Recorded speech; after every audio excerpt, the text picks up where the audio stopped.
queue notifier. Oh, this is another really good one. Right now in 3CX,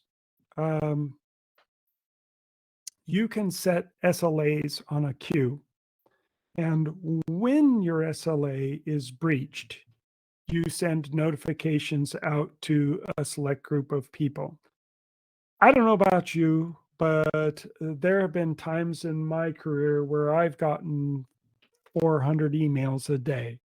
So what do? I turn the notification sound off on my phone because otherwise it'd just be beeping every couple of seconds, driving me nuts.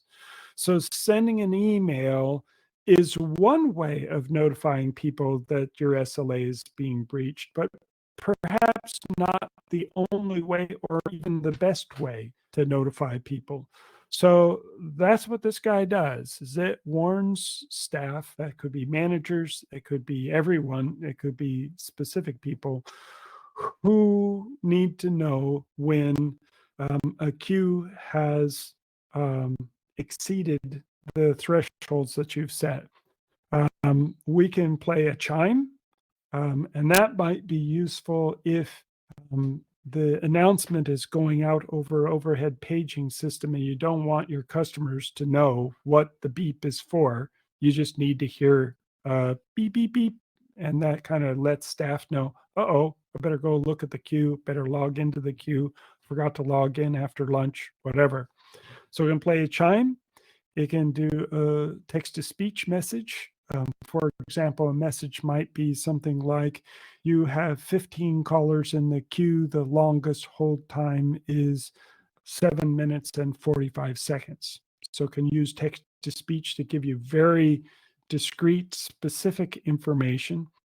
Or you can upload pre-recorded messages. Well, why would you want to do that? Let me give you an example. Let's say that you're a warehouse and you have a parts counter, and all of your staff are running around in the warehouse picking orders, and there's nobody there at the parts counter. And so the phones are ringing because somebody's gone into the queue and they're waiting there. Be great if as soon as that call hits the queue, if you set the notification SLA to 1 second, have it page over overhead paging. You have a caller waiting in the queue. Now somebody knows, oh, I better run back and answer that phone, right? Let's see, what else? Yeah, so I mentioned that you can set warnings to be based on the number of callers that are in the queue, or the longest hold time, or a combination of them both. Each queue can have its own thresholds. So you may only want 1 or 2 people waiting in the sales queue, but because technical support takes time and you might have more calls coming into technical support or whatever, you might want to set the number of people that can be waiting in the queue, or the length of time that they've been waiting in the queue, to be a little bit longer. So you get to set this specifically by queue. All right, so let's go take a look at that one real quick. So again, web application, log in with your 3CX extension number and voicemail pin. We check what your permissions are, and based on your permissions in 3CX, that'll impact whether you can log in at all, and if you can, what rights you have while you're in there.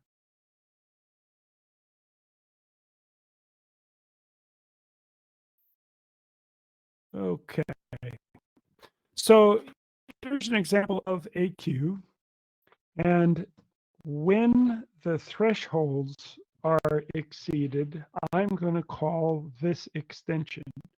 Now, this extension could be a paging ring group. It could be an overhead a paging system. It could be an individual extension. Our application doesn't care. It's going to call that telephone number and it's going to play whatever audio you set up to play. If I wanted to use text to speech to define what the message is going to be, I can type in anything I want here. Again, it'll use Amazon Polly to generate a really nice audio for it. If I want to hear what it sounds like, I can press this button here. By the way, this icon only shows up after you press save. When I press save, it's going to look at the text, it's going to create the audio file, and then it's going to represent that audio file with this icon here so that I can play it. And then I just grabbed a recording because I didn't have a proper pre-recorded message that I wanted to play. Although I suppose that would work, is that you could just do that. So the idea here is that if you wanted to use text to speech, then you put text to speech in. If you want to play a pre-recorded message, then you supply a pre-recorded audio file.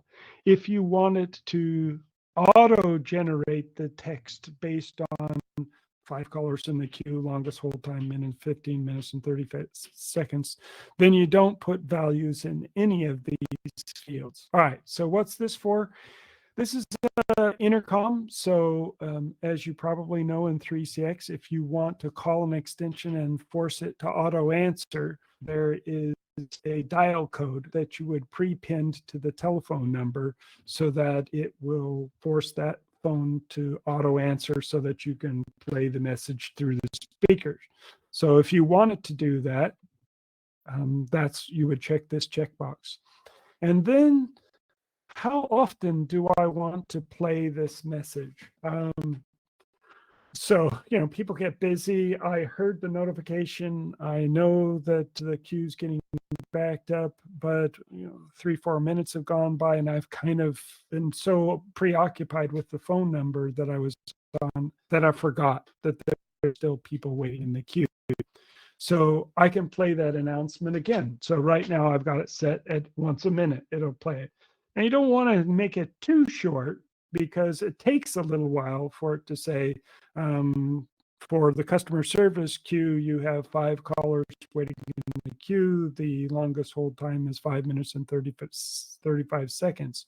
Well, if you set the frequency that it's going to play that announcement to 5 seconds, they're going to start stacking up on top of each other and playing continuously. So you want to set this up with enough time to play the desired message, give them a little breathing room to go over there and log into the queue and take care of the call, and then play the message again. So that's what this is all about. So what's the maximum wait time? And by the way, if you hover over these guys, it will give you a little tooltip that gives you a little more information about what these fields mean. So if I go to max wait time, this is measured in seconds. So if I want it to be that I can't have somebody waiting in the sales queue for more than a minute, then I would set this to 60 seconds. And remember, I told you, I guess you can fill out all of these fields and then you specify which one of them you want to actually use. So you can use the chime, you can use the one where we generate the text to speech, or we can use the one where you specified the text to speech, or you can use the uploaded one. So you choose which one of the notification types that you want. So this is max wait time, and this is max calls queue. So again, if you were that parts counter guys and you wanted it to ring right away, I'd set this to 1 second and I'd set it to max calls 1. And then I would probably use the pre-recorded message that said, hey, you got a telephone call waiting in the parts counter queue, like that. All right, this is where you would upload your pre-recorded WAV files. Anything important in settings? I don't remember. Let's go and look in settings and see. This is where you would specify the paging dial code. This is just setting permissions, so we don't really need to talk about the rest of those. So That's Queue Notifier. As you noticed, you have a list of all of your queues, and you can specify which queues to monitor. You can specify different thresholds for each of those queues, and different ways of notifying people. So maybe if it's in the call center, you don't want that to be overheard by people that you're talking to on the phone. So you might want to use beeps. But if you're in the warehouse, you might want it, because customers aren't there, you might want it to play the detailed message of how many callers, which queue, and how long they've been waiting, that kind of stuff. So with that, guys, I'm going to say thank you for your time. I do appreciate it, and look forward to hearing from you soon. Thank you.